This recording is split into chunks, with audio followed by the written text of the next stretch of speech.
नमस्कार दोस्तों, मैं दिव्यांशी और एक बार फिर हाजिर हूँ एसबीटी न्यूज की खास खबरों के साथ। पेश है आज 8 अगस्त 2024 गुरुवार शाम 7:15 बजे राजस्थान की बड़ी खबरें।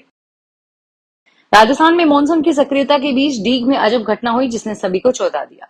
डीग के निकटवर्ती गांव गुहाना में एक खेत में अचानक 15 से 20 किलो वजनी बर्फ का टुकड़ा आसमान से गिरा, जिससे जमीन में गड्ढा हो गया और तेज आवाज से ग्रामीण डर गए। और उधर कोटपुतली क्षेत्र में पिछले 24 घंटे से हो रही रुक रुक कर बारिश ने खेतों में जल भराव की स्थिति उत्पन्न कर दी है। खेतों में पानी भरने से किसानों की चिंता बढ़ गई है और वहीं हाईवे पर पानी भरने से वाहन चालकों को परेशानी का सामना करना पड़ा। सिंजारा और तीज त्योहार पर हुई बारिश के बाद आज गुरुवार सुबह किसान अपने खेतों का हाल देखने पहुंचे और वो खेतों से पानी की निकासी में जुटे हुए हैं। सीजेएम कोर्ट श्रीगंगानगर ने फर्जी अंक पत्र एवं प्रमाण पत्र बेचने से संबंधित मामले में 22 जनों को 2 वर्ष की कारावास की सजा सुनाई है। केंद्रीय जांच ब्यूरो ने 30 सितंबर 1997 को एक शिकायत के आधार पर श्रीगंगानगर के सदर थाने में मामला दर्ज कराया है। अदालत ने 27 साल बाद यह फैसला सुनाया है। मुख्य न्यायिक मजिस्ट्रेट श्रीगंगानगर की अदालत ने फर्जी अंक तालिकाओं व प्रमाण पत्रों की बिक्री से संबंधित एक मामले में कश्मीर सिंह, सुरेंद्र सिंह, मलकीत सिंह, चंदन सिंह, कृष्ण कुमार बिश्नोई, बलदीप सिंह, मुकेश कुमार, मनदीप सिंह, राजपाल, मंजीत, बलवीर सिंह, गुरविंदर सिंह, हरविंदर सिंह और जसमत सिंह 22 व्यक्तियों को 2 वर्ष की कारावास के साथ जुर्माने की सजा सुनाई है। राजस्थान में लोकसभा चुनावों के बाद खाली हुई 5 सीटों पर आने वाले कुछ ही महीनों में चुनाव होने हैं। 5 विधायकों के सांसद बनने से ये सीटें खाली हो गई थी। वहीं अब बीजेपी के दिग्गज नेता कई बार के विधायक अमृतलाल मीणा का निधन हो गया है। ऐसे में सलूम्बर विधानसभा सीट भी खाली हो गई है और अब उपचुनाव के समीकरण बदल गए हैं। अब प्रदेश में 5 नहीं 6 सीटों पर उपचुनाव होंगे। उच्चतम न्यायालय ने गुरुवार को कहा कि मेडिकल के स्नातकोत्तर पाठ्यक्रम में दाखिले के लिए 11 अगस्त को निर्धारित राष्ट्रीय पात्रता सह प्रवेश परीक्षा में कुछ व्यवहारिक परेशानियों के कारण स्थगित करने की मांग वाली याचिका पर कल शुक्रवार को सुनवाई करेगा। सरकार ने गुरुवार को लोकसभा में कहा कि जल जीवन मिशन के तहत देश भर के 15 करोड़ घरों को नल से जल मिल रहा है। जल शक्ति मंत्री सीआर पाटिल ने प्रश्नकाल के दौरान एक पूरक प्रश्न के जवाब में कहा कि पिछले 70 साल में पेयजल को लेकर कोई काम नहीं किया गया, इसलिए प्रधानमंत्री को जल जीवन मिशन लेकर आना पड़ा। इस योजना को राज्य सरकार के द्वारा लागू किया जाता है और केंद्र सरकार द्वारा इसमें आर्थिक सहायता दी जाती है। राजस्थान के पूर्व सीएम अशोक गहलोत के बेटे और पूर्व आरसी अध्यक्ष वैभव गहलोत की परेशानी बढ़ती जा रही है। जो बातें सामने आ रही है उनके अनुसार उन्हें परेशानी का सामना करना पड़ सकता है। खबरों की माने तो वैभव गहलोत की अध्यक्षता वाली आरसी की पूर्व कार्यकारिणी के खिलाफ एफआईआर दर्ज कराने की तैयारियां चल रही है। बीजेपी सरकार की ओर से गठित कमेटी ने आरसी के पूर्व अध्यक्ष वैभव गहलोत के कार्यकाल में हुए कामों की जांच करवाई थी, जिसके बाद अब एफआईआर दर्ज हो सकती है।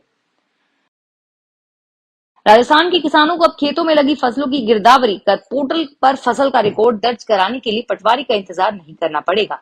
प्रदेश के डिजिटल गांवों में कंप्यूटराइजेशन के कार्य के तहत डिजिटल क्रॉप सर्वे 15 अगस्त से शुरू हो जाएगा। राज्य सरकार बजट घोषणा वर्ष 2024-25 में इसकी घोषणा करेगी। यह काश्तकार की भूमि पर बोई गई फसलों और खाली छोड़ी गई भूमि की गिरदावरी होगी, जो पारंपरिक गिरदावरी से अलग होगी। राजस्थान के मुख्यमंत्री भजनलाल शर्मा की गुरुवार के प्रस्तावित सभी कार्यक्रम अमृतलाल मीणा के आकस्मिक निधन के कारण स्थगित कर दिए गए हैं। श्री शर्मा का सलूम्बर जाकर श्री अमृतलाल मीणा को श्रद्धांजलि अर्पित करेंगे। अमृतलाल मीणा का निधन भाजपा परिवार सहित समाज के लिए भी एक क्षति है। उन्होंने कहा कि मीणा आदिवासियों और आमजन के उत्थान के लिए लगातार कार्य करते रहे। जयपुर के सवाई मानसिंह हॉस्पिटल में आज बिजली कटने से मरीज परेशान हो गए। धनवंतरी ओपीडी ब्लॉक में लाइट नहीं होने से अंधेरा हो गया और वहीं ग्राउंड फ्लोर पर फर्स्ट फ्लोर पर सोनोग्राफी की जांचें बंद हो गई। करीब एक सप्ताह पहले भी इस तरह के पावर कट बांगड़ ब्लॉक में हुआ था। राजस्थान में इस मानसून में अब तक 115 बांध ओवरफ्लो हो चुके हैं और 46 बांध ओवरफ्लो हैं और जिनमें 4.25 MQM से कम भराव क्षमता के 69 बांध ओवरफ्लो हो गए हैं। केकड़ी के 13, बारां के 12, जयपुर के 6, जयपुर निगम के 2, झालावाड़ के 5, धौलपुर के 3, भीलवाड़ा के 4 और जालोर का भी 1 बांध ओवरफ्लो हुआ है। प्रधानमंत्री आवास योजना के तहत नगर परिषद के शहरी क्षेत्र में अब तक करीब 250 जरूरतमंद परिवारों के आवास बनकर पूर्ण हो चुके हैं और वहीं 200 परिवारों के आवास निर्माणाधीन स्थिति में है। इस योजना के तहत अब 31 दिसंबर 2024 तक की राशि प्राप्त हो जाएगी। प्रधानमंत्री आवास योजना के तहत गरीबी रेखा से नीचे जीवन यापन करने वाले परिवारों को अपना खुद का घर उपलब्ध करवाने के लिए इस योजना की शुरुआत 2016 में की गई थी। बारिश के साथ इस बार स्वतंत्रता दिवस से लेकर रक्षाबंधन तक 4 सरकारी छुट्टियां मिल रही है। दरअसल 15 अगस्त को इस बार गुरुवार है और इस दिन सार्वजनिक अवकाश है। इसके बाद शुक्रवार को वर्किंग डे है, जबकि शनिवार और संडे के दिन एक बार फिर अवकाश है। इसके साथ ही सोमवार को रक्षाबंधन का पर्व है, इस दिन भी अवकाश है। इस बात को ध्यान में रखते हुए बड़ी संख्या में सरकारी कर्मचारियों ने शुक्रवार का अवकाश ले लिया, जो एक साथ 5 दिन की छुट्टी मनाने के लिए घूमने का प्लान बना चुके हैं।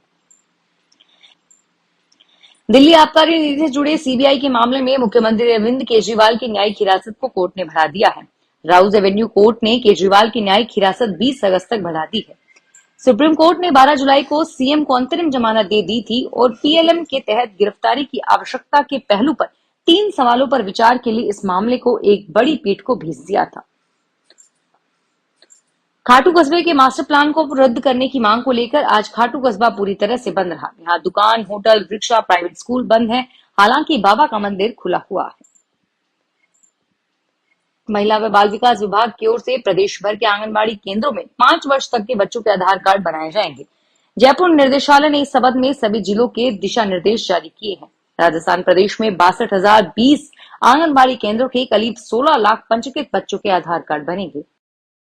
फिलहाल इस बुलेटिन में इतना ही और फिर हाजिर होंगे तमाम बड़ी खबरों के साथ। धन्यवाद।